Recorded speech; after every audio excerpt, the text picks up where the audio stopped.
solicitudes. La primera del senador señor Arboe, con el que solicita al presidente colocar en tabla el proyecto de ley en segundo trámite que crea el Registro Nacional de Corredores de Propiedades y también regula el ejercicio de dicha actividad.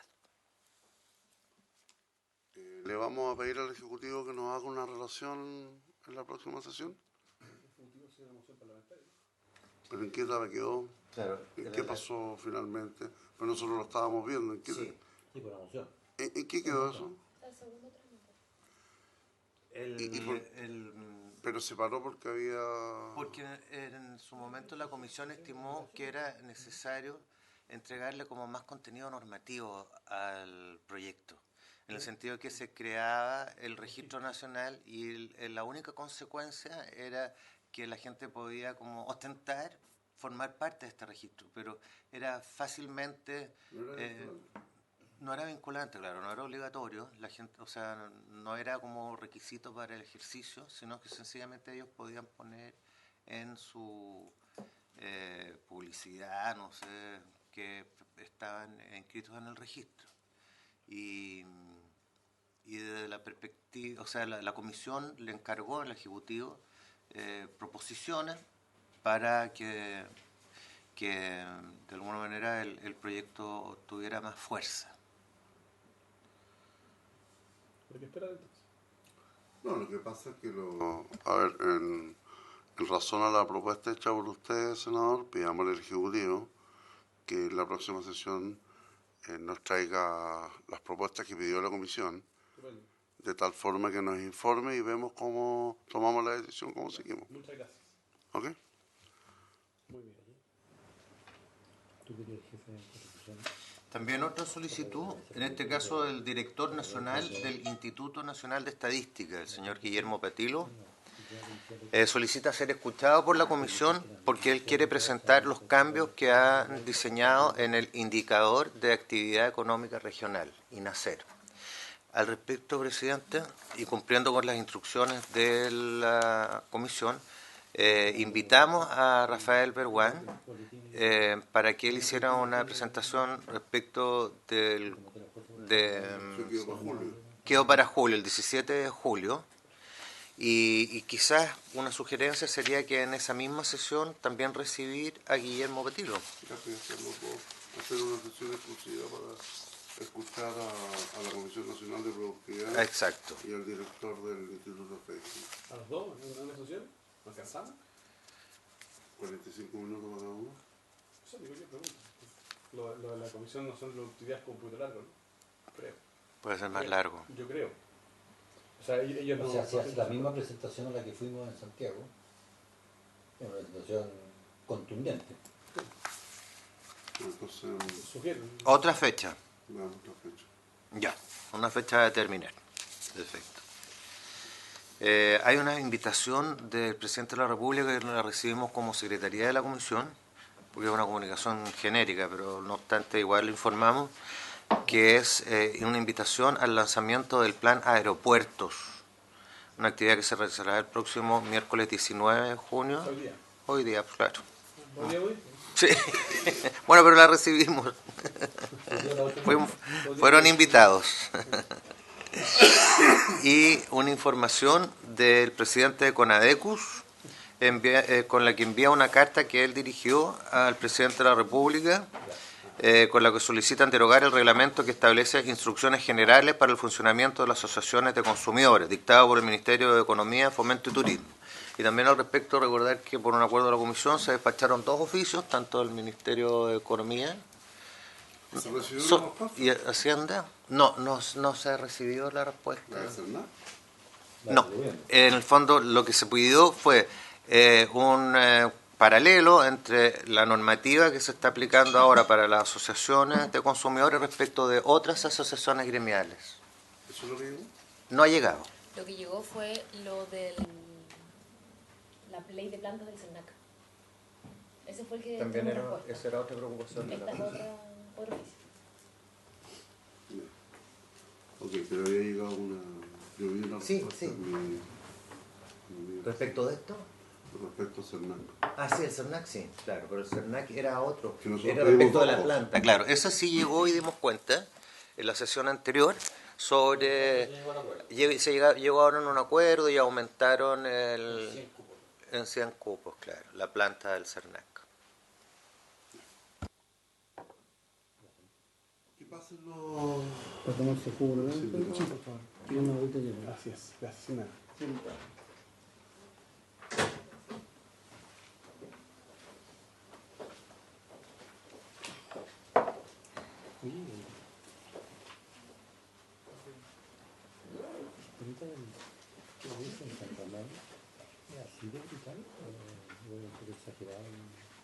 Yo creo que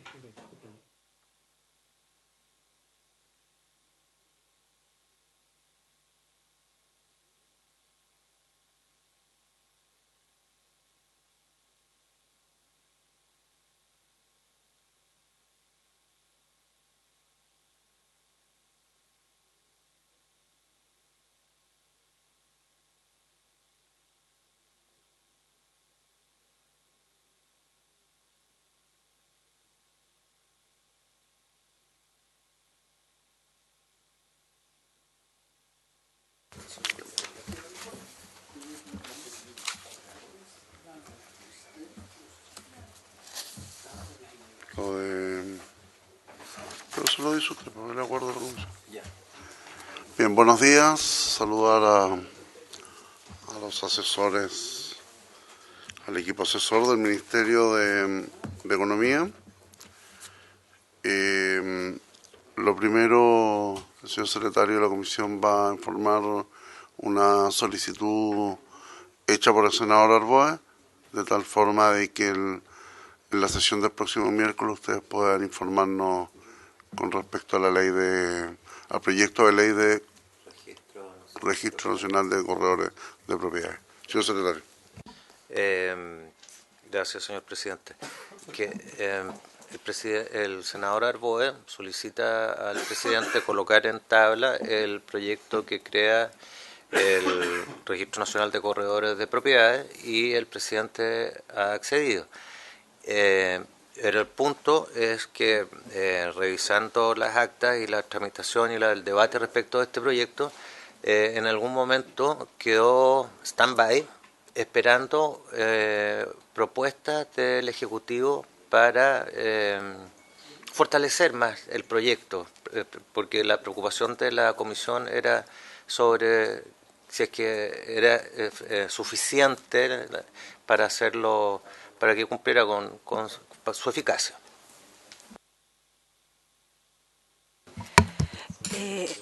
Presidente, efectivamente nosotros estuvimos investigando y hay en otros países sistemas que permiten lograr los objetivos que se buscaban con el sistema de corretaje. Lo conversamos de hecho con algunas asociaciones de corredores, así que podemos traer algunas cosas ya la próxima semana. Ok. En segundo lugar, bueno, hoy día estamos convocados para comenzar a discutir el proyecto de ley en primer trámite constitucional que establece medidas para impulsar la productividad y el emprendimiento. Está con urgencia de calificada suma. Nosotros quisiéramos saber si, independiente del cambio de ministro, seguimos con la misma agenda, dado de que nosotros habíamos dispuesto a sesionar el día jueves también. Por lo tanto, hoy día iniciábamos la discusión de productividad, mañana seguíamos con turismo. ¿Y cuándo vamos a tener al nuevo señor ministro? Presidente, según lo conversado con el ministro, en forma muy breve, porque tal como dijimos ayer, él llegó de viaje y nosotros veníamos ya hacia Valparaíso, pero alcanzamos a conversar y la agenda sigue por ahora tal como estaba previamente. Probablemente ya el señor ministro vendría para la próxima semana es distrital, ¿verdad? La que le sigue, digamos, la vuelta de la distrital, él ya puede presentarse acá de acuerdo a lo que él mismo se les mandó a informar a través de la carta que se mandó a la comisión. Él está interiorizándose de cada uno de los proyectos en este momento, pero nos mandó a seguir tramitando los proyectos tal como estaba el orden establecido previamente. ¿Algo que decir por parte de la señora senadora?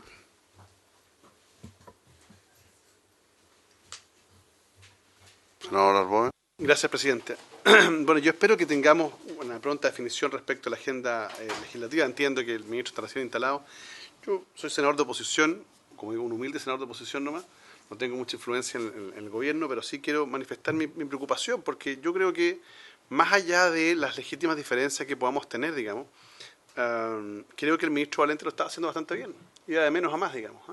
Y hubo finalmente logramos tener una relación en la comisión con su equipo, con él también, y logramos sacar adelante algunos proyectos. Así que yo de verdad lamento profundamente el cambio que se ha producido y espero que la experiencia, la nueva experiencia de Juan Andrés Fontana en economía no sea igual que la primera, que me tocó como parlamentario y no fue tan buena. Así que le vamos a dar beneficio de la duda. Gracias, senador. Comenzamos entonces con la discusión en particular del proyecto de ley en primer trámite constitucional que establece medidas para impulsar la productividad del emprendimiento. Tiene la palabra el Ejecutivo. Ya. Muy bien, entonces le damos la palabra al secretario de la Comisión. Gracias, señor presidente. Que al inicio de la discusión particular me corresponde hacer una relación como secretaría y recordar sobre los objetivos del proyecto, que de acuerdo al mensaje son proponer cambios que permitan disminuir la complejidad regulatoria en todos los sectores con el fin de aumentar la productividad y facilitar el emprendimiento.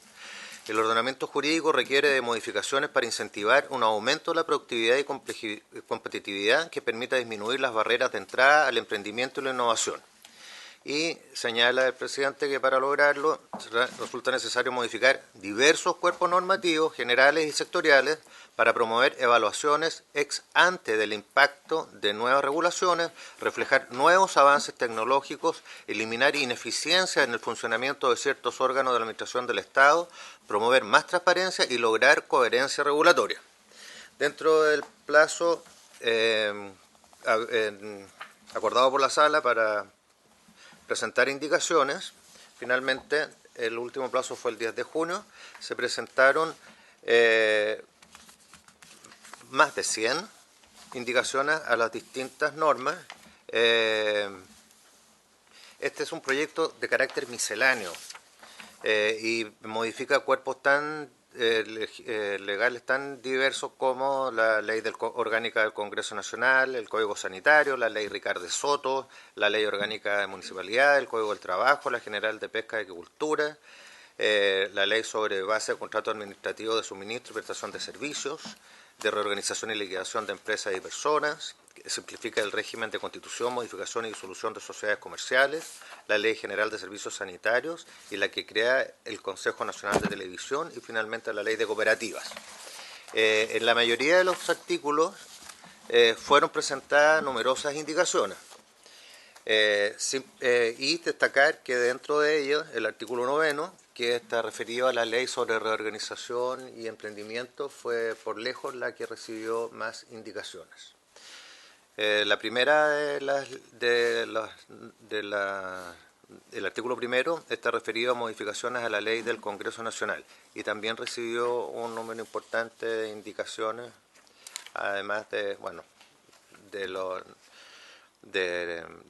sus contenidos, no solo el número sino también el fondo. Se le ofrece la palabra al Ejecutivo.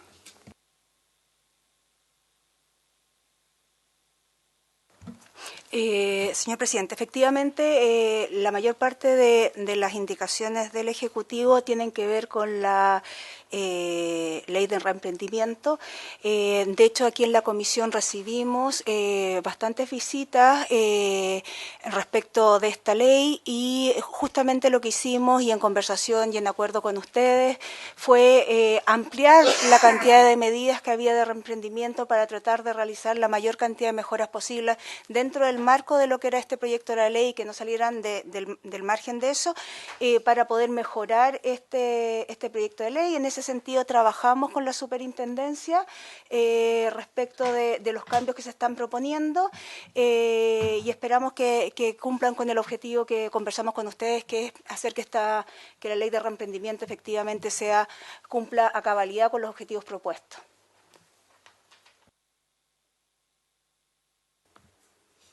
Ok, comenzamos con la discusión del proyecto. Presidente, el primer artículo de esta ley modifica la Ley Orgánica Constitucional del Congreso Nacional, la Ley 18.918. El numeral primero introduce un inciso segundo al artículo 14. Para recordar, el artículo 14 dispone que los fundamentos de los proyectos deberán acompañarse en el mismo documento en que se presentan, conjuntamente con los antecedentes que expliquen los gastos que pudieran importar la aplicación de sus normas, la fuente de los recursos que la iniciativa demande y la estimación de su posible monto. El inciso que agrega el proyecto aprobado en general dice: asimismo, cuando corresponda, deberán especificarse las leyes que deban quedar derogadas. Esto supone un cambio histórico desde la perspectiva de lo que es derogación normativa, por cuanto el sistema chileno siempre ha sido de derogación tácita y en este caso sería una derogación expresa.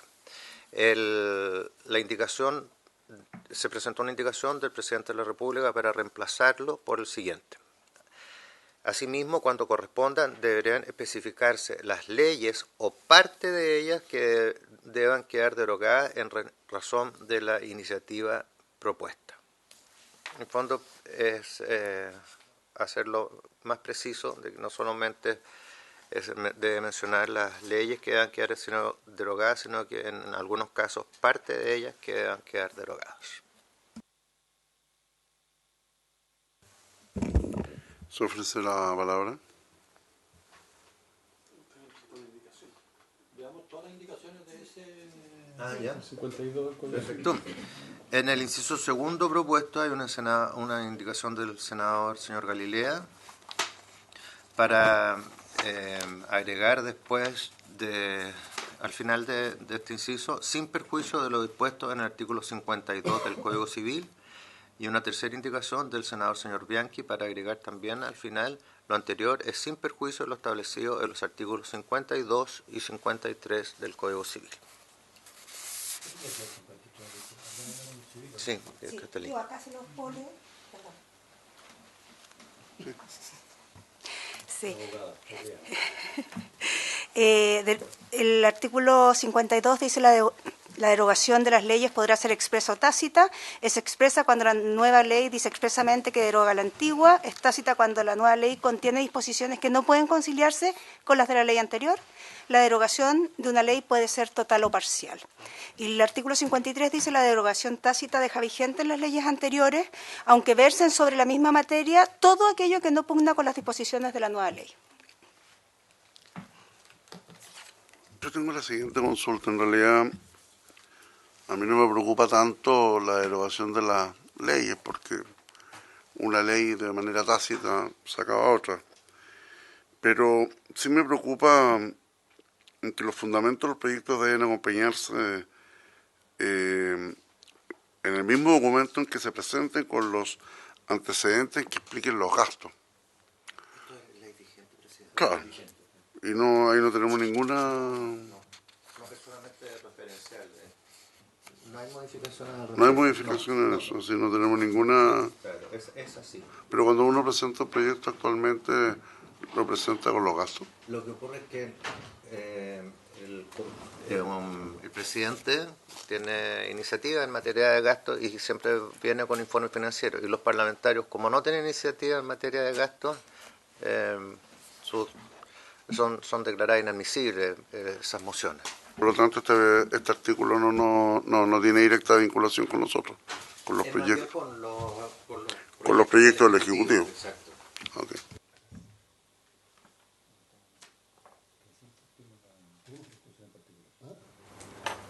Se ofrece la palabra. Estamos, senador Elizalde, recién iniciando las indicaciones y evaluando las indicaciones del proyecto de ley de impulsar la productividad y el emprendimiento.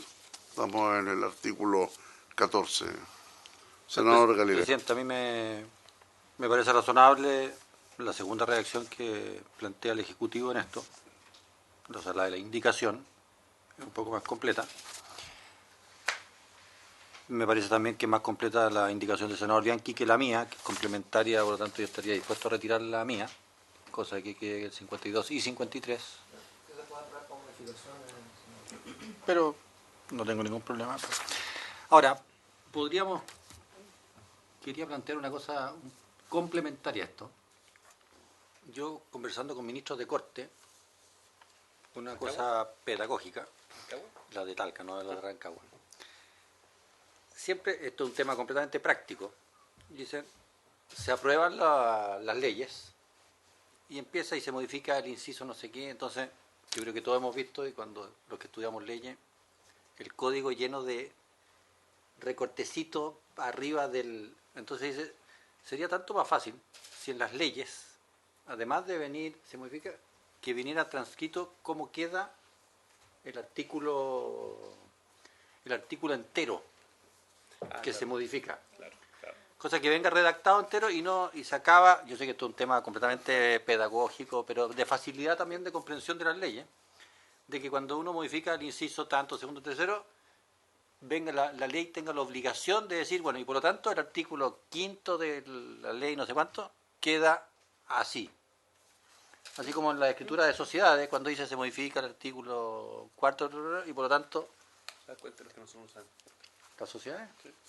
No lo voy a explicar, eso en eso cobro. Entonces, yo creo que esto, no sé a los demás senadores si les parece, pero esto no va, es una cosa distinta, pero también simplifica la comprensión de las leyes, que efectivamente cuando se propongan modificaciones diga, y por lo tanto, el artículo tanto que se modifica queda así. Entonces, nadie tiene que empezar con el recorte que se le olvidó, que entonces para el ejercicio de los propios jueces es también bastante más sencillo. Sí, gracias, presidente. Yo suscribo plenamente lo que dice el senador Galilea. Solo un punto, es que aquí estamos hablando de los proyectos de ley, no de la ley. Entonces, yo sugiero tener presente eso para alguna modificación cuando el Congreso despache la ley. Porque esto es cuando se presenta el proyecto de ley. Y obviamente cuando se presenta el proyecto de ley no se puede poner el artículo como quedaría porque tiene un problema práctico, porque va a sufrir modificaciones en el trámite legislativo.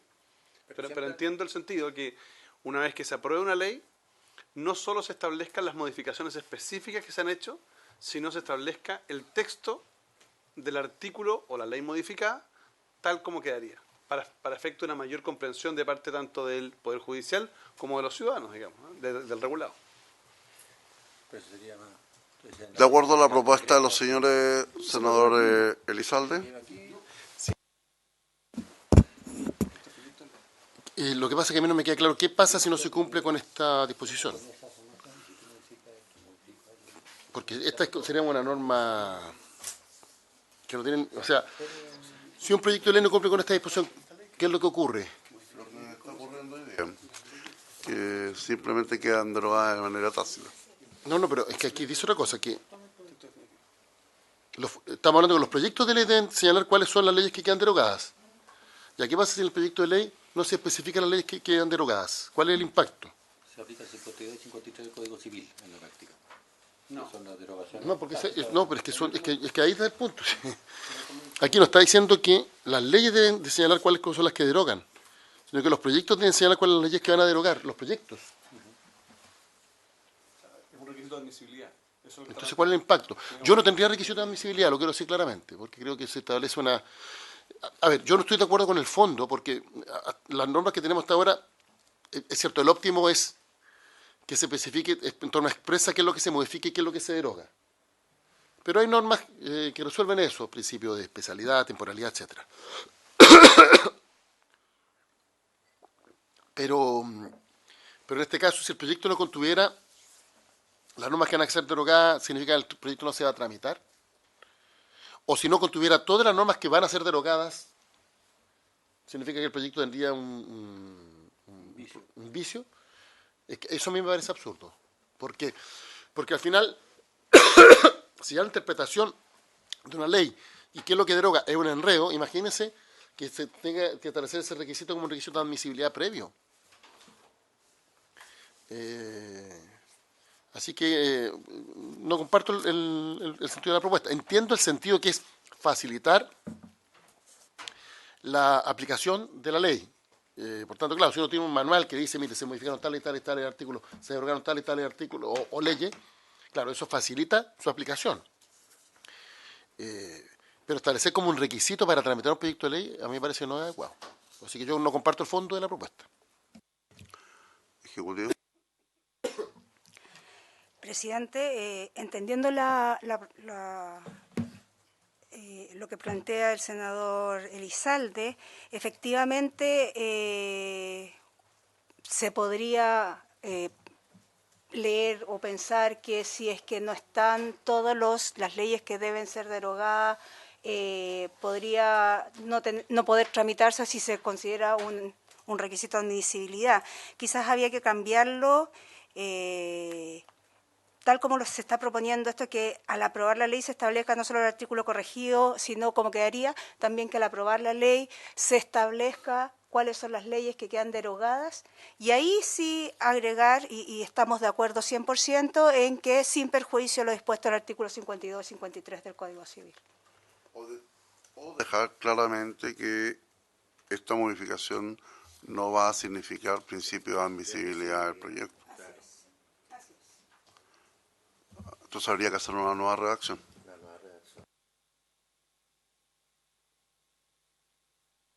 Porque se le va a olvidar, perdón, presidente. Es evidente que alguna ley que se entiende derogada por la nueva ley se va a olvidar de ser mencionada. Estoy hablando de materias complejas, reguladas en materia de seguridad social, por ejemplo, con el antiguo sistema previsional que administra el IPS, que hay no sé cuántas cajas, todas con sus leyes, hay una serie no estamos hablando de un sistema único. Con el sistema FP tiene su legislación, es única.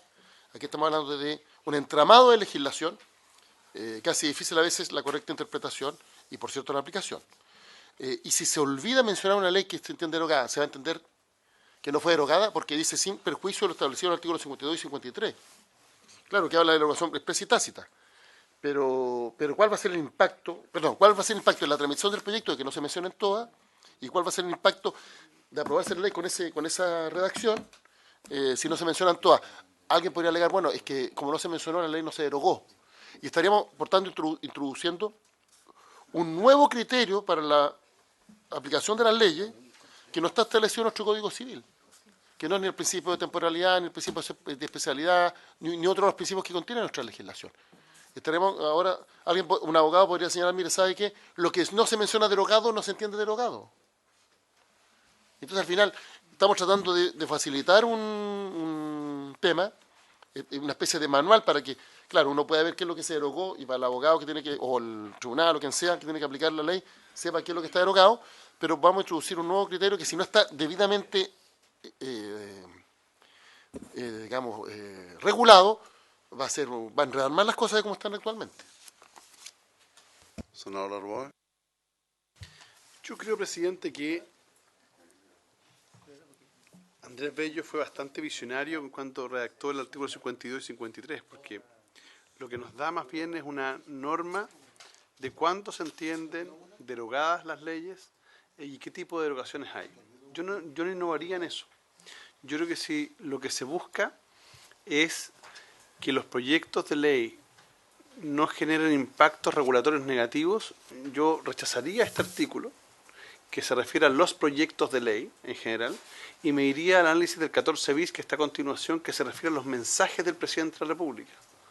Porque si, tal como dice el senador Elizalde, lo que podría ocurrir es que se entienda este inciso nuevo en el artículo 14 de la Ley Orgánica del Congreso como un requisito de admisibilidad, o bien incluso que pueda ser interpretado como una forma distinta de derogación de la ley del artículo 52 y 53 del Código Civil. Yo sugeriría no innovar en esta materia, rechazar este artículo y abocarnos a lo que sigue, que yo entiendo que es la idea central del proyecto, cuál es la de poder más bien evitar conflictos regulatorios entre diferentes leyes.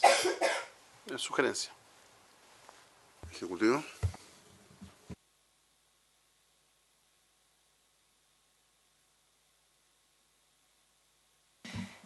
Presidente, por su intermedio, solo para aclarar, en definitiva la idea de que se incluyan todos los proyectos de ley, más allá de cambiar las reglas generales, que eso queda zanjado con la expresión de que esto es sin perjuicio de lo establecido en el artículo 52 y 53 del Código Civil, que en el fondo abarca todos los principios generales de derogación tácita.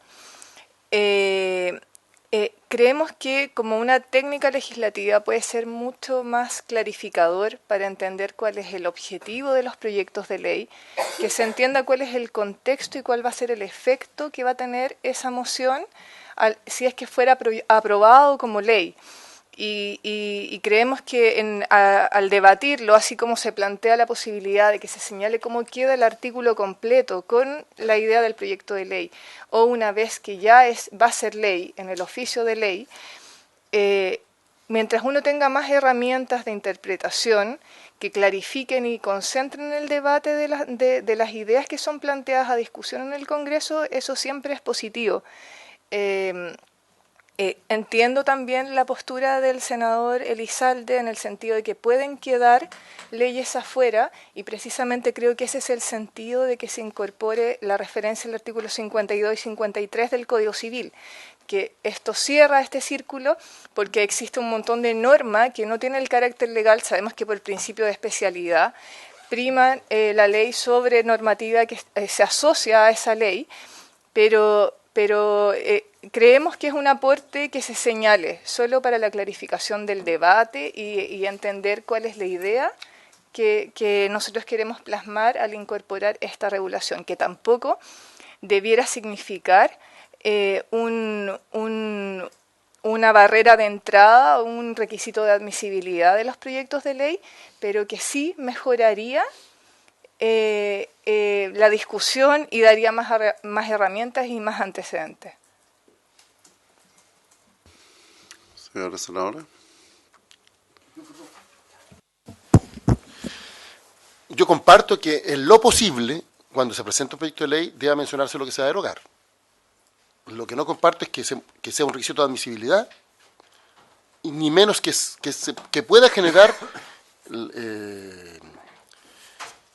la sensación que es un nuevo requisito, es un nuevo criterio respecto de la aplicación de las leyes. Y me parece que no son un tema de redacción, porque aun cuando lo redactemos mejor y tratemos de precisar, siempre hay una forma para poder... O sea, el Código Civil, a mi entender, es muy sabio en esta materia, es muy sabio, y es la norma que existió hasta ahora. Innovar al respecto podría ser, no voy a decir la palabra catastrófica, pero podría generar efectos impensados. Entonces, una cosa es que uno puede establecer algún criterio, que es que en lo posible, cada vez que se presenta un proyecto de ley, se señale qué es lo que se deroga, pero no sea un requisito de admisibilidad, ni menos entender que solo lo mencionado es lo que se deroga. Y yo creo que tal cual está redactado, se va a generar esa impresión, que lo no mencionado no está derogado, y esto va a multiplicar las controversias que existen en tribunales sobre la materia. Entonces, o sea, estamos hablando de una norma que, por muy antigua que sea, ha sido sabia hasta el momento. Si la vamos a innovar, innovémosla de buena forma. A mi entender, en este artículo no está innovada de buena forma. Pudiera generar más problemas que resolverlos. Pero estando de acuerdo en que no va a generar barreras de entrada en torno a la admisibilidad y va a tener solo orientación desde el punto de vista de las normas que se van a quedar derogadas, ¿estaríamos de acuerdo en una nueva redacción?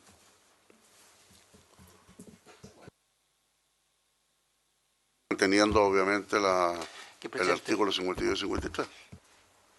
Yo tendría a dejar esto un poco pendiente para darle una vuelta, porque tiene razón el senador Elizalde, porque incluso si uno dijera el artículo 14 de la Ley Orgánica Constitucional, en particular está hablando de los fundamentos, o sea, no está hablando del texto, sino que de los fundamentos.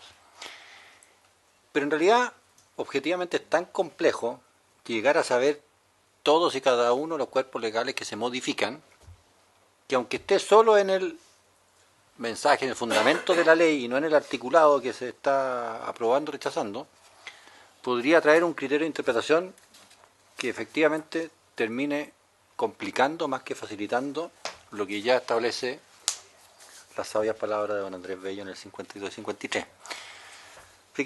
Yo sería partidario, presidente, de que el Ejecutivo le dé una vuelta, porque a lo mejor en una segunda mirada efectivamente no parece la mejor, podría no parecer la mejor manera de simplificar nuestro laberinto jurídico. Señora Michel. Presidente, efectivamente tenemos la misma opinión que el senador Galilea, en términos de que se puede abrir una discusión un poco mayor, así que estamos de acuerdo en dejarlo pendiente, revisar si hay alguna nueva redacción que pudiera darle el sentido que nosotros queremos darle, que es facilitar, ¿no es cierto?, y disminuir los problemas asociados a que se dupliquen las leyes. Senador Elizalde. Yo estoy por no aprobar, ahora sí, pero tampoco quiero aparecer como obstruccionista, una palabra que está tan de moda. Entonces, si hubiera voluntad de ver este tema, yo creo que esto debería verlo la Comisión de Constitución. Me parece que es de un impacto en las normas de interpretación y aplicación de la ley de tal envergadura que creo que si se fuera a innovar en esta materia, este tema debiera ser visto por la Comisión de Constitución. O sea, más bien soy de la opinión que no deberíamos aprobarlo, pero si se insiste en esta iniciativa, creo que la Comisión de Constitución debiera... Porque son de estas cosas son de estas reformas que a veces uno está por resolver un detalle, pero termina abriendo una caja de Pandora en términos de su impacto. Y creo que efectivamente solo la Comisión de Constitución tendría quizás la capacidad para efectos de analizarla en el contexto general y habría que hacer la consulta al Ministerio de Justicia y, en fin, a otro tipo de instituciones. Presidente, si le parece, lo que yo puedo hacer es que me llevo este texto, con el sentido que se ha planteado acá, lo vemos en la Comisión de Constitución informalmente, para efecto de no generar un trámite adicional al proyecto de ley, y después les podemos hacer una opinión de la Comisión, si les parece. ¿De acuerdo? Si les parece. Solicitar un informe a la Comisión de Constitución. Sí. El reglamento lo contempla cuando... No, pero una cosa informal. perfecto. O sea, ofrezco que sea eso para que sea más rápido, digamos, porque como tenemos tabla bastante... ¿Ya? Ok.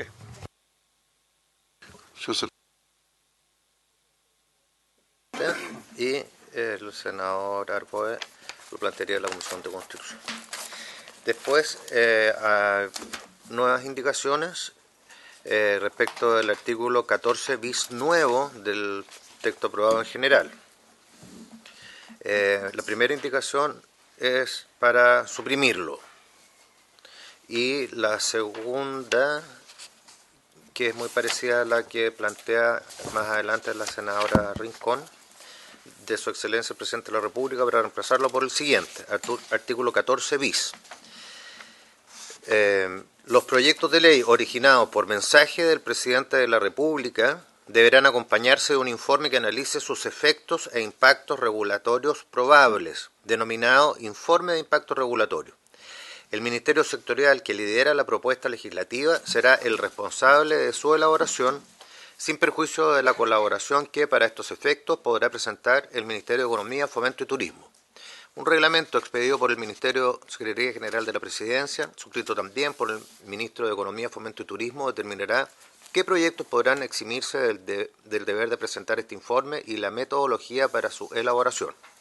El informe deberá contener al menos un análisis preliminar del impacto esperado del proyecto. Asimismo, cuando corresponda, de acuerdo a lo dispuesto por el reglamento, el Ministerio Sectorial deberá realizar adicionalmente un análisis cualitativo de los costos y beneficios estimados y, de tratarse de iniciativas con impacto esperado relevante, un análisis cuantitativo de los mismos. El deber de acompañar un informe de impacto regulatorio cuando corresponda es sin perjuicio de los antecedentes que deban acompañar según lo dispuesto en el artículo precedente. El que ya se dio lectura del artículo 14.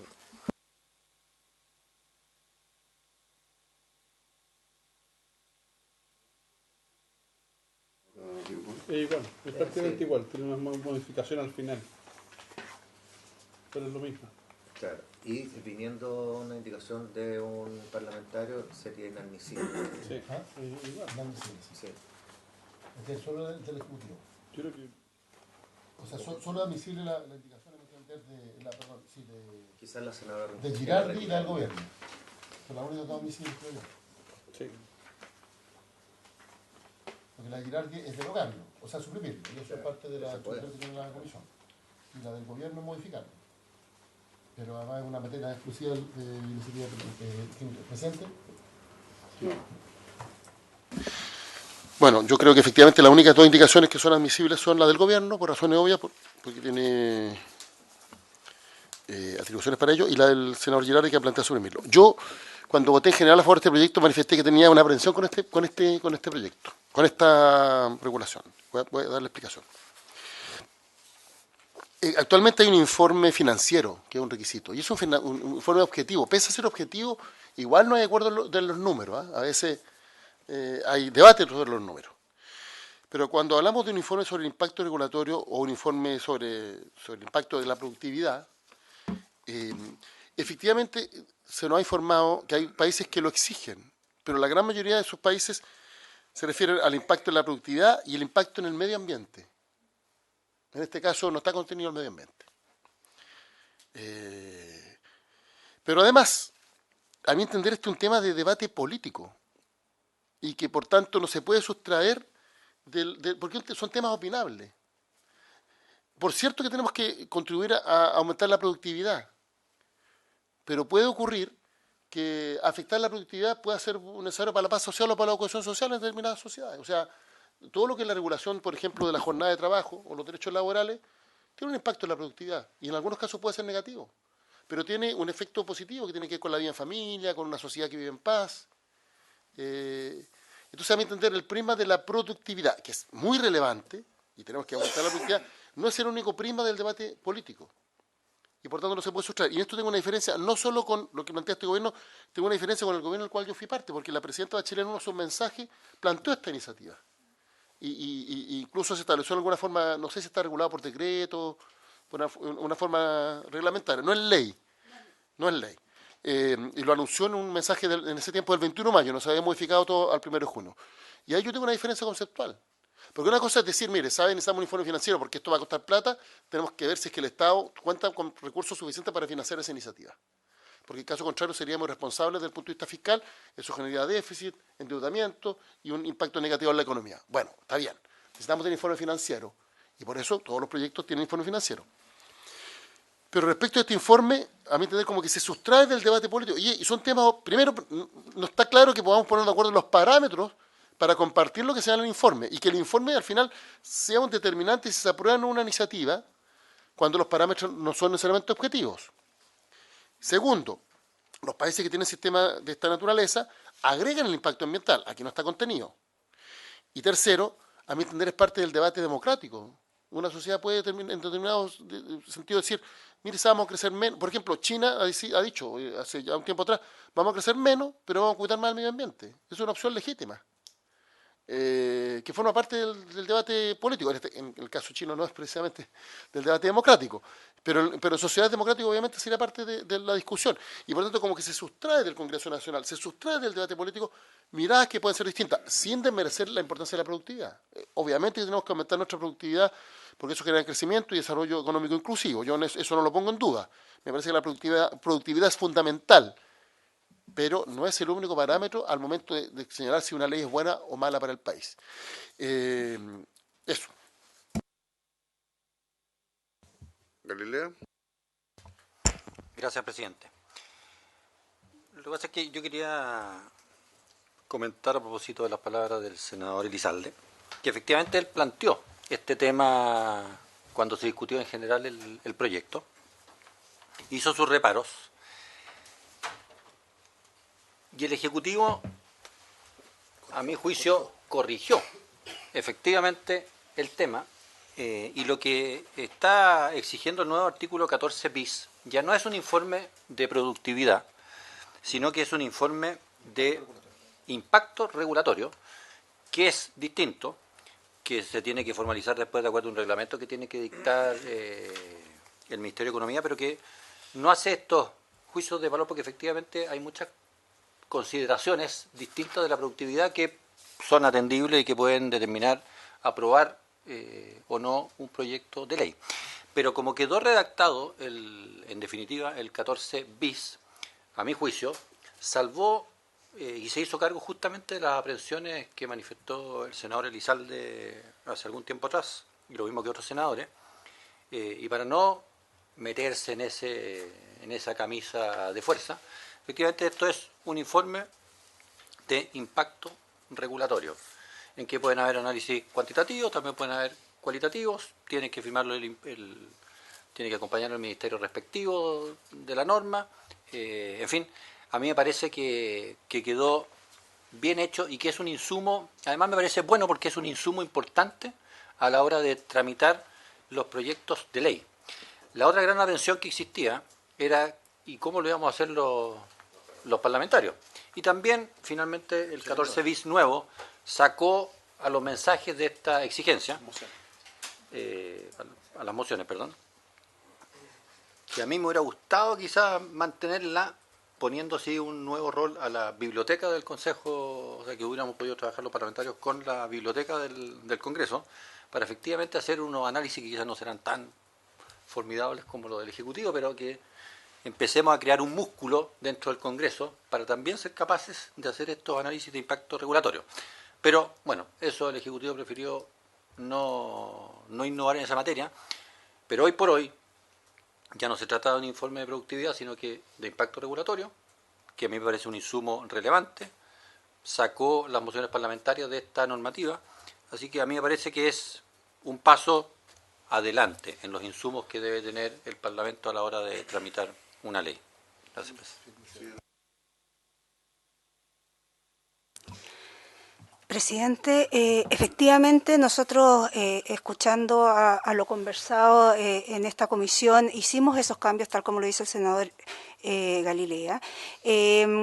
Los informes de impacto regulatorio de los que estamos pensando y del cual ya se está trabajando que debe contener, incluyen impactos en medio ambiente, incluyen otras cosas, pero lo principal de la idea de generar un informe de impacto regulatorio es tratar de abarcar no solo los efectos directos que tiene una nueva regulación, sino tratar de abarcar los efectos indirectos, porque cuando uno propone una idea, muchas veces las ideas en general son buenas, pero pueden tener efectos indirectos desconocidos en una primera vuelta y que pueden ser indeseables. Entonces, más allá de que esto es un insumo para la discusión, obviamente es el Congreso el que tiene que discutir y poner en la balanza todos los efectos que genera una nueva ley y por lo tanto si quieren o no quieren tomarla y aprobarla. Pero la idea es tratar de entregar mayor información respecto de cuál sería el efecto total, considerando efectos directos e indirectos, y por eso se habla de un informe de impacto regulatorio, y en esto no estamos inventando la rueda, esto se basa y nos hemos inspirado en lo que hacen otros países como Nueva Zelanda, y no sé si le puede dar usted la palabra al asesor Otero para que pudiera explicarle exactamente qué es lo que debería contener y cuál es la idea que está detrás de esto.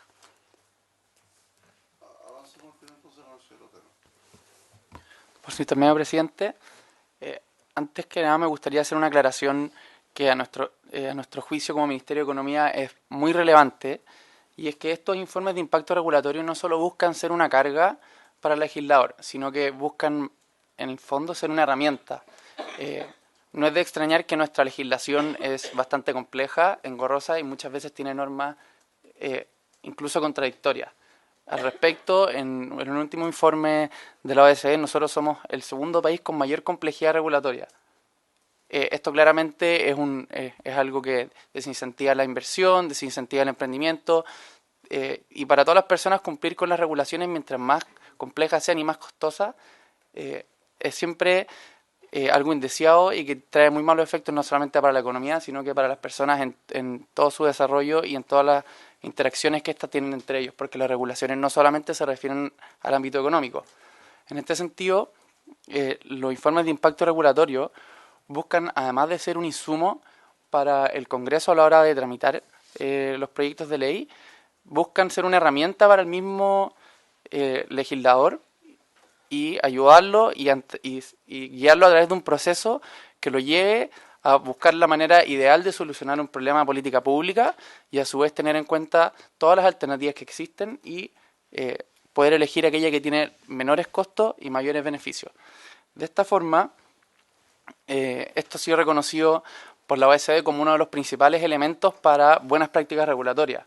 En este sentido, el Ministerio de Economía, dentro de sus grandes fuertes, dentro de una de sus principales premisas hoy en día es propender una simplificación regulatoria para que nuestras regulaciones sean mejores, más fuertes y más eficientes, y esta ha sido internacionalmente reconocida como la herramienta ideal para alcanzar este objetivo, y es algo que Chile hoy día lo tiene. Existía a través del Instructivo Presidencial número 2, dictado por la presidenta Bachelet, respecto del cual incluso el Ministerio de Economía en el año 2017 solicitó un informe a la OECD, el cual fue emitido al respecto y dio una serie de recomendaciones para hacerlo más eficiente y para ayudar a obtener los efectos deseados en mejores políticas públicas y mejoras regulatorias. Y una de las medidas específicas fue justamente esta, de institucionalizar esta medida, incorporarlo dentro de un cuerpo legal, cosa que no sea solamente un capricho del Ejecutivo que esté en el momento, y que quede de tal manera fijo y vinculante para toda la normativa. En este caso, los mensajes presentados por el presidente. Al respecto, nosotros con este proyecto de ley tampoco buscamos, como bien decía Michelle, no buscamos inventar la rueda, nos asesoramos directamente en la elaboración de toda la metodología nueva con las entidades más avanzadas a nivel mundial, como en México, Australia, Reino Unido. Nosotros colaboramos directamente con ellos. El Ministerio de Economía emitió una guía chilena para la buena regulación, que está publicada en Internet. Tiene los principios más importantes para llevar a cabo una buena regulación y no solamente imponerle una obligación al legislador, sino que esto sea una ayuda. Y hoy día esto va a entrar en vigencia el 1 de julio, con el nuevo instructivo presidencial número 3 que se dictó al respecto, que tiene en detalle toda la metodología. Por lo tanto, lo que busca hacer este proyecto de ley no es inventar la rueda, es institucionalizar algo que ya existe, y respecto a lo cual nosotros estamos trabajando en detalle, y como Ministerio de Economía hemos trabajado muy cerca con todos los ministerios para que esto efectivamente no sea una carga, sino que sea una ayuda y un proceso al momento de elaborar buenas regulaciones. Gracias, presidente. A ver, yo coincido en el tema de fondo con el asesor, lo que se ha planteado. Creo que hoy día en Chile tenemos una sobreregulación en muchas materias, una regulación que está completamente superada por la realidad en otras, pero no necesariamente son de origen legal. Si el problema que tenemos es que los diferentes entes públicos se han ido poniendo creativos con el tiempo y han ido generando regulaciones que la verdad es que generan trabas al emprendimiento. Entonces, me parece bien que busquemos un mecanismo para resolver aquellas regulaciones anacrónicas que están establecidas en la ley, pero creo que igualmente relevante es que el gobierno tenga que hacer un levantamiento de la regulación administrativa que existe. Cuando uno ve, por ejemplo, el sinnúmero de dictámenes de la Dirección del Trabajo, algunos de ellos completamente contradictorios. Y le voy a poner un ejemplo. ¿Saben ustedes que en Chile está regulado el ancho de los pasillos de los supermercados? Bueno, en el mundo también está regulado, pero la diferencia, y ahí es cuando uno se empieza a explicar por qué los pasillos de los supermercados en el extranjero son bastante más angostos que en Chile. Porque esta regulación es muy antigua y tenía que ver más bien con temas de condiciones de trabajo, ¿ya? Que hoy día están completamente superados porque el sistema de reposición de productos es completamente distinto a como era hace 30 años atrás. Bueno, como esa, hay un conjunto de normativa administrativa que a mi juicio requiere revisión. Ahora bien, dicho lo anterior, yéndonos al punto específico del artículo, que yo entiendo que el sentido es que los proyectos de ley que se inicien puedan prever cuál es el impacto regulatorio que esto va a tener, para efecto que no sea una acumulación más de regulación que pueda ser incluso contradictoria, y por eso incluso se establece la derogación tácita, la referencia a la derogación. Algunas observaciones de forma y de fondo respecto a la propuesta del gobierno. Sin duda, el mensaje, la indicación número 5 del presidente de la República, el artículo 14 bis, es muy superior a la que existía en el proyecto aprobado en general, cuando hablaba de proyectos de ley y no distinguía entre mociones y mensajes. Creo que eso es bien importante porque si no podría haberse entendido como una limitación de las facultades de los legisladores, ¿no? Que ya en un régimen presidencialista exacerbado como el que tenemos son bastante pocas. Segundo, en la redacción, por ejemplo, se establece que el informe de impacto regulatorio tiene que hacerlo el Ministerio Sectorial. Y después dice, sin perjuicio de la colaboración, que es un verbo bastante extraño, digamos, en la administración pública, que para estos efectos podrá, es decir, voluntario, digamos, prestar al Ministerio de Economía. Yo creo que ahí tenemos un problema. O presta o no presta, o es obligatorio o no es obligatorio, pero esto que podrá, ¿cuándo un ministerio va a pedirle colaboración al Ministerio de Economía? ¿Cuándo no? ¿Cuándo debe ser requisito? A ver, el Ministerio de Economía es un ministerio que debe existir, que es una discusión más de fondo. ¿Es el ministerio encargado de la relación regulatoria? Lo fue en su oportunidad en materia de energía y hoy día está radicado en el Ministerio de Energía. Bueno, si es el ministerio encargado de velar por una correcta regulación, entonces lo que tenemos que hacer es que sea obligatoria. Si no, saquémosla, porque si no esto siempre es que podrá colaborar. ¿Qué es lo que es la colaboración? ¿Hasta dónde llega la colaboración? Y hasta dónde yo le digo, mire, ¿sabe que usted tiene que hacer esto? Porque de acuerdo a nuestros parámetros de visión estratégica, regulación, esto es lo que tiene que ocurrir. Segundo, cuando en el inciso segundo se habla que el reglamento es pedido por el Ministerio Secretario General de la Presidencia, suscrito por Economía, determinará qué proyectos podrán eximirse, hay que precisar y decir qué proyectos originados en mensaje, porque lo contrario puede entenderse que son ambos, ¿ya? Luego, dice, el informe deberá contener al menos un análisis preliminar del impacto esperado del proyecto. Y ahí yo quiero hacer una observación. Cuando se hace un informe financiero, el informe es cuantitativo. Y como se dice, los elementos cuantitativos o las matemáticas son ciencias exactas, respecto a las cuales incluso pueden haber dudas si el informe cuantitativo fue adecuado o no, fue bueno o no, y de hecho el informe cuantitativo, por ejemplo, la reforma tributaria estaba mal hecho, digamos, y tuvieron que corregirlo, ¿no? Pero cuando uno habla de regulación, es un elemento cualitativo, tremendamente opinable.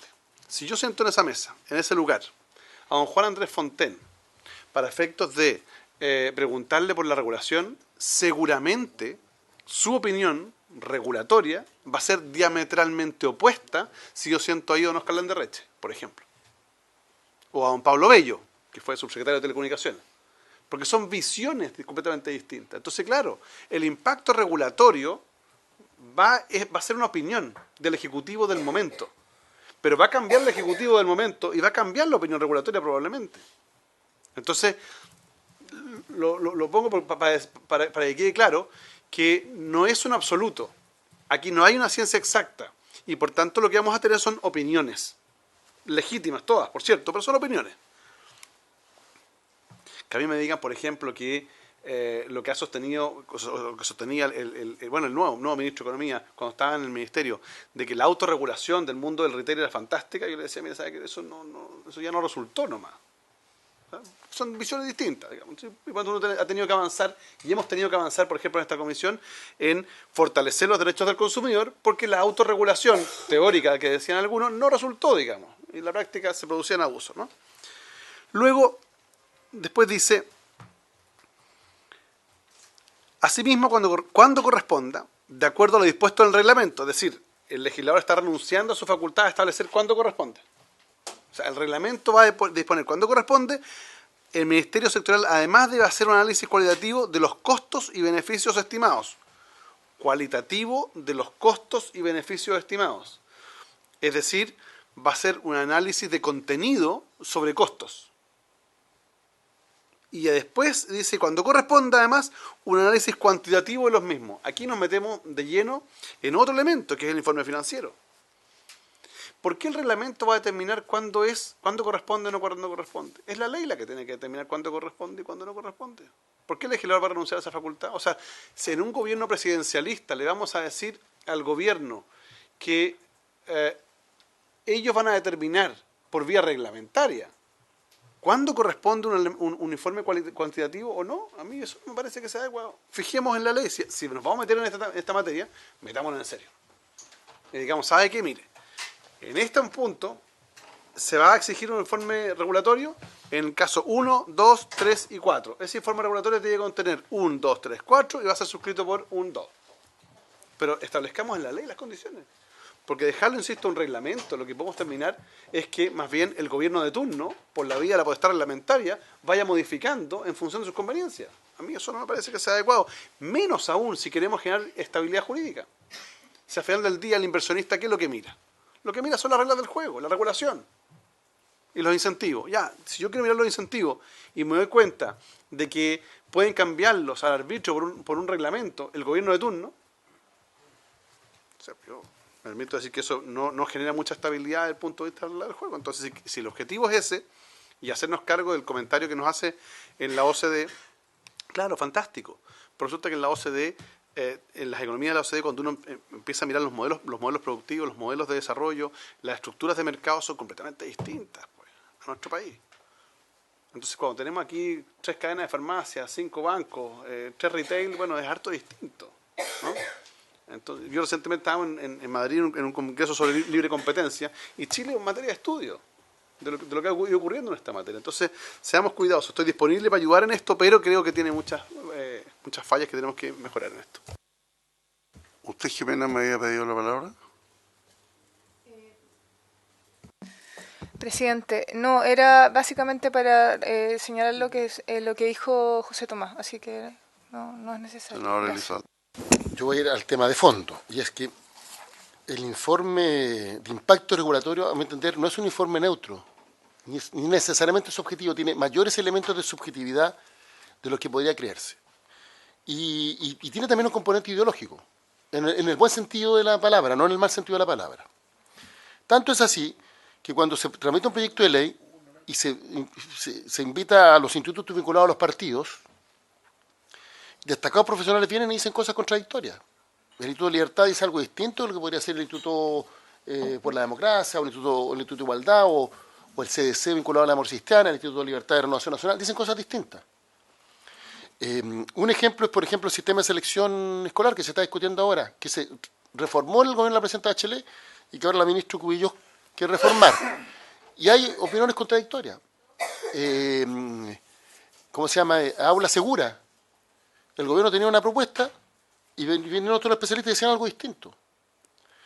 Entonces yo creo que cuando dice, mira, aquí hay un informe objetivo para definir si un proyecto es bueno o malo, se está restando del debate político, democrático, donde existen miradas distintas, en donde la ideología tiene un impacto, pero en donde además, obviamente, existen miradas de los especialistas que pueden ser incluso contradictorias. Entonces, creo que este es un ámbito subjetivo. Entonces, ¿dónde el gobierno justifica el proyecto y le da a conocer al Congreso Nacional cuál es el impacto que cree que va a tener un proyecto? En el mensaje. En el mensaje señala esto es positivo por tales y tales razones. Pero ese mensaje puede ser debatido por otros especialistas que tengan opinión distinta. Entonces, ahí es donde yo digo, le queremos dar un carácter objetivo a algo que por su naturaleza tiene un carácter subjetivo. Y ahí es donde yo tengo mis dudas conceptuales, lo reitero, independientemente del tema de la OCDE, independientemente de lo que fue la propia postura del gobierno de la presidenta Bachelet en esta materia, que coincide con, no en todo, pero coincide en lo sustantivo con la propuesta del presidente Piñera. ¿Dónde está el límite? Por eso yo más bien me inclino por la indicación del senador Girardi, porque creo que se está restando del debate político algo que, temas que son eminentemente debatibles, sobre cómo se enfrenta la delincuencia, el impacto que va a tener una determinada norma, subieron las penas, agilizaron los procesos, eso también es debatible, sobre cómo se sanciona a los menores de edad, que tienen un estatuto especial, a los jóvenes infractores de ley. También es un tema discutible, y hay experiencias comparadas, que a veces son contradictorias, y tiene que ver con que algunos son más garantistas, otros son más represores, todos puntos de vista igualmente legítimos. Entonces, cuando se dice cuál va a ser el impacto regulatorio, ahora, claro, yo entiendo que esto se podría entenderse al aspecto económico, básicamente, porque está vinculado a un proyecto de productividad. Aún así, yo creo que hay debate. Incluso, no sé, pues, debates que no han sido resueltos por otras sociedades, ¿por qué lo va a resolver un informe técnico que envía al gobierno? Así que yo tengo mis dudas, reitero, conceptuales, porque creo que a través de eso se pretende retirar o darle un carácter objetivo a algo que es propio del debate político y propio del debate democrático.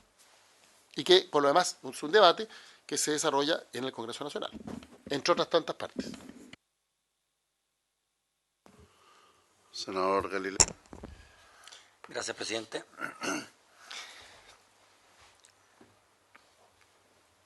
Sigo. Estamos en contra. Tenemos una opinión distinta. No, si lo que pasa es que, respecto a lo que dice el senador Elizalde, evidentemente lo que busca este artículo es, en el fondo, mejorar la calidad del mensaje presidencial. Es eso, que dé muchos más elementos de juicio de por qué se está embarcando en una iniciativa legal. Eso así, en resumidas cuentas, eso es. De que evidentemente todo mensaje presidencial viene con una carga ideológica en el buen sentido de la palabra, eso es evidente, es ayer, es hoy día y será mañana. Y lo que estamos haciendo acá es simplemente mejorar la calidad del mensaje presidencial, que tenga mucho más insumos de por qué tiene una determinada posición y por qué cree que esto que está proponiendo va a mejorar las cosas en un determinado aspecto sectorial. Esto no inhibe, a mi juicio, en lo absoluto la discusión parlamentaria, pero en ningún aspecto, porque es simplemente mejorar lo que existe hoy. Acá no estamos inventando nada, es simplemente poniéndole mucho más contenido al mensaje presidencial. Yo comparto algunas de las aprensiones, creo que podría ser mejorado aún más esta redacción. Comparto algunas de las aprensiones del senador Arboe. Yo no creo que sea buena idea de que un reglamento diga cuándo corresponde y cuándo no corresponde, porque por esa vía todos nos conocemos, la ley de mínimo esfuerzo es una ley casi tan importante como la ley de gravedad. Entonces, cuando estén todos apurados, qué sé yo, va a decir, oye, ministro de Economía, fírmame que no corresponde nomás un análisis de impacto regulatorio y la cuestión va a quedar en nada. Entonces yo creo que tiene que ser, quizá todos los proyectos, todos los mensajes tienen que venir con un informe de impacto regulatorio, punto. Y quizás se debiera abundar un poquitito más, porque nosotros no tenemos ese conocimiento, de los elementos que al menos debe contener ese análisis de impacto regulatorio, que no sea una cosa, un mamotreto monumental, sino que un breve esquema de lo que debe contener este informe de impacto regulatorio, cosa que, como digo, mejore la calidad del mensaje presidencial. Es eso. Voy a poner un ejemplo que a lo mejor no le va a gustar al Ministerio de Economía, pero le decía al senador Elizalde. Por ejemplo, en el punto que discutimos al principio de esta reunión, el impacto regulatorio quizás tendría que haber hecho que se pusieran a pensar mucho más detenidamente en lo que esta norma implicaba sobre el 52 y 53 del Código Civil. Yo sé que lo pensaron, pero a lo mejor uno le hubiera dado mucho más vueltas de al final convenía o no convenía innovar en eso. Y obviamente que va a ser, es un gran insumo y material de trabajo para el propio Ejecutivo, como también para los legisladores, cuando ya ven un análisis específico sobre ese tipo de normas. Entonces, yo, presidente, esto está como... no sé si será bueno votar este punto hoy día, porque a lo mejor el Ejecutivo toma parte de estas consideraciones que en el hecho nosotros los senadores, para mejorar y clarificar, porque yo por lo menos creo que acá debiéramos mejorar la calidad del mensaje presidencial. Me parece una cosa a todas luces buena. Gracias, presidente. Senador Arboe. A ver, lo que pasa es que está dando una vuelta más bien al objetivo del proyecto. Quizás aquí lo que se busca es que todos los proyectos de ley, los mensajes, tengan los fundamentos, las normas o el contenido, un informe de impacto regulatorio y un informe financiero, cuando corresponda. Esos 4 elementos tendrían todos los proyectos de ley que vienen desde el gobierno. Cuando uno se mete en el informe de impacto regulatorio, debiera establecer o debiera contener las normas que va a derogar o va a modificar y los impactos esperados. Y los impactos esperados pueden ser, estoy pensando en voz alta, los incentivos al emprendimiento o a negocios, la disminución de tiempos de tramitación y la disminución de costos, y podría haber otros. Yo creo que hay que objetivar, digamos, cuáles son los contenidos que va a tener este informe de impacto regulatorio para que sean útiles. ¿Qué es lo que le interesa al emprendedor o no al emprendedor, al que tiene hoy día un negocio y que quiere mantenerlo? Disminuir tiempo de tramitación, la permisología, por ejemplo, disminuir costos, obviamente, algún tipo de incentivo o fomento. Bueno, si el informe de impacto regulatorio contempla esos 3 y otros elementos más, probablemente uno va poniéndole más bien elementos objetivos, porque a mí lo que me preocupa es que quede más bien en la lógica de la opinión, ¿no? Porque así como por cada opinión jurídica hay 10 abogados disponibles, y depende del costo de la opinión que el abogado pueda hacer en un informe en derecho, en materia regulatoria es igual. Usted podrá contratar a un economista y le va a decir, mire, si le paga para que haga esta opinión lo va a hacer, y si le paga para esta otra lo va a hacer también, legítimamente. Entonces, para no caer en la opinología, digamos, o en la visión ideológica, que un poco los cuestionamientos que hay acá, porque eso es propio del debate legislativo, objetivemos. Y quizás poner el informe de impacto regulatorio deberá contener los siguientes elementos: el impacto en la disminución de tiempos de tramitación; 2, el impacto en disminución de costos; 3, en las normas que va a derogar y los impactos económicos. Y ahí ustedes son más expertos que uno, digamos, pero objetivarle un poquito. En el análisis de la discusión de este artículo, yo creo que es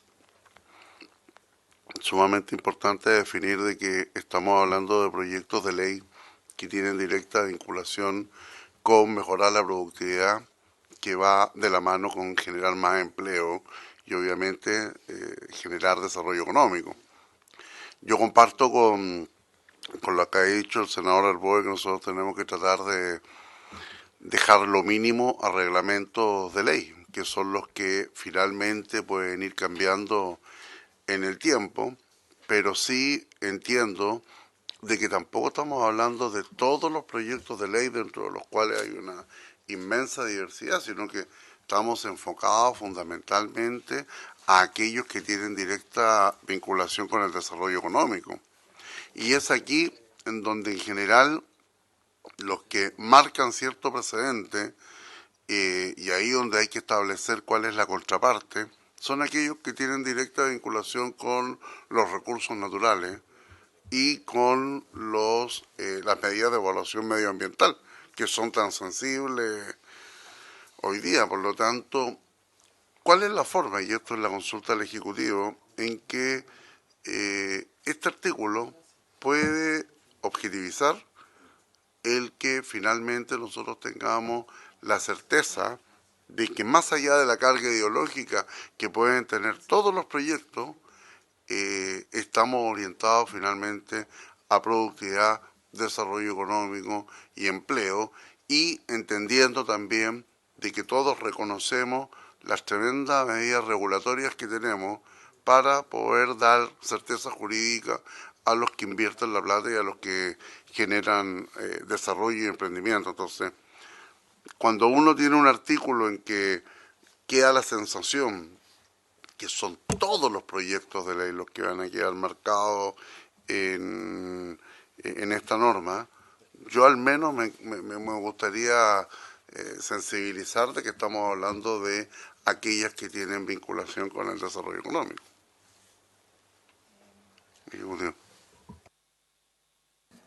Presidente, por su intermedio, solo para aclarar, esto está pensado en todos los mensajes como regla general, porque la idea es mejorar, como dice el senador Galilea, la calidad de los mensajes y de los fundamentos que contienen. Es que ahí en ese caso, como regla general, tiene razón el senador Elizalde. No, porque yo entiendo perdón, presidente, pero lo que yo entiendo que el senador Elizalde, su principal aprehensión, tiene que ver con que a su entender, el informe de impacto regulatorio restaría del debate propio de la discusión parlamentaria ciertos aspectos que son subjetivos, y en ese sentido no es ese el objetivo que tiene el informe.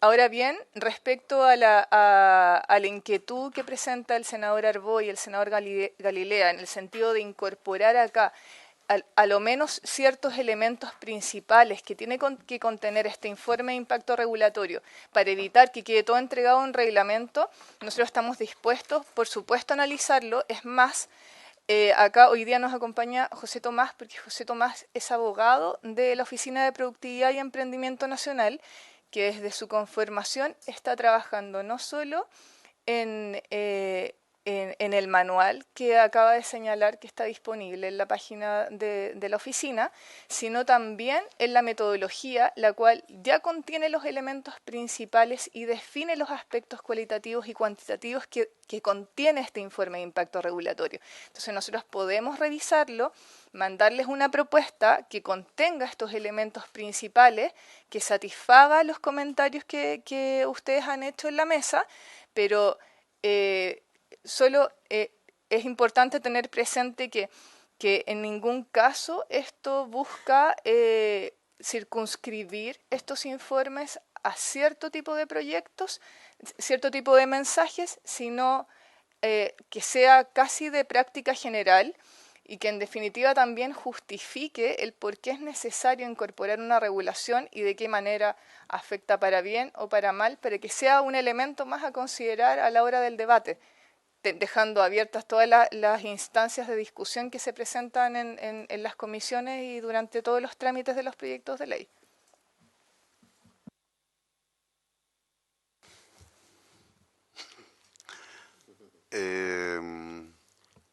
Entonces, se va a una nueva redacción del artículo.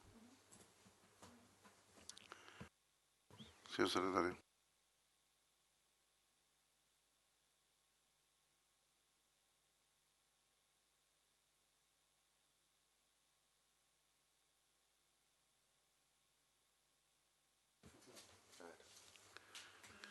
Muy bien. No habiendo... A ver, solamente... Cambiaríamos de tema, hay otro artículo.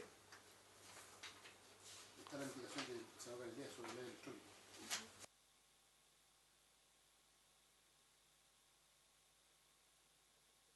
La indicación del senador Galilea del medio electrónico yo pedí.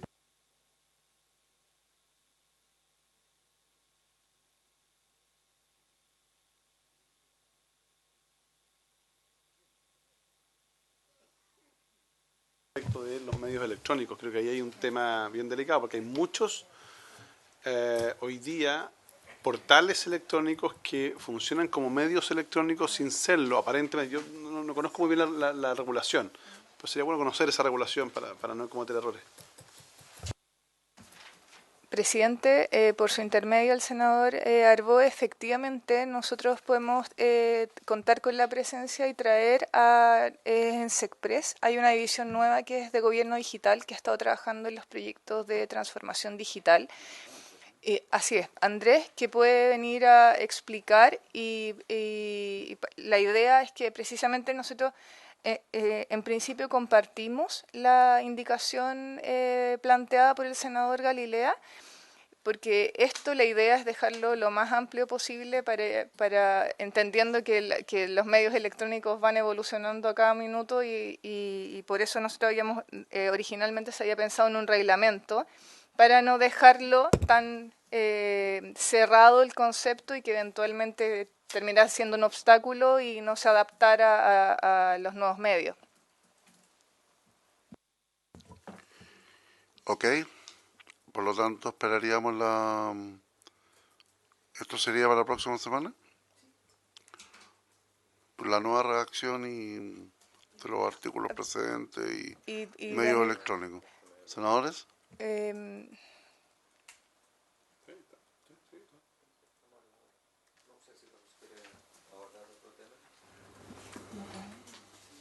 ¿Qué otro tema tenemos? Señor secretario. Después seguimos ya con el artículo 3, que es un tema distinto. Relación, a lo mejor yo no me expresé bien. Cuando hablamos de medios electrónicos no estoy hablando de el formato, estoy hablando de medios de comunicación.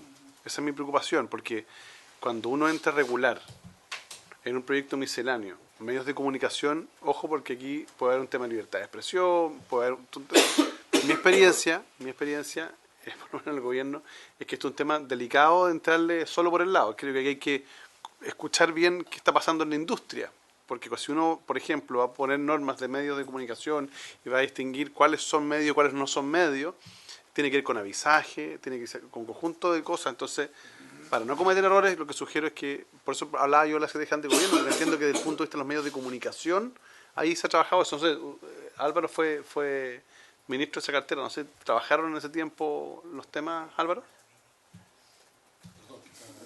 Sí. No, por el tema, a mí lo que me preocupa es que la indicación de senador Galilea dice relación con medios de comunicación.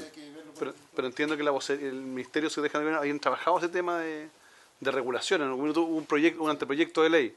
Que, ¿ese? Lo que pasa es que tengo que el misceláneo, o sea, lo que han hecho los distintos ministerios se puso en este misceláneo. Ya. Ok, ya, yo pongo el punto. Ya. De la ley de representación. Perfecto. Ok, está bien.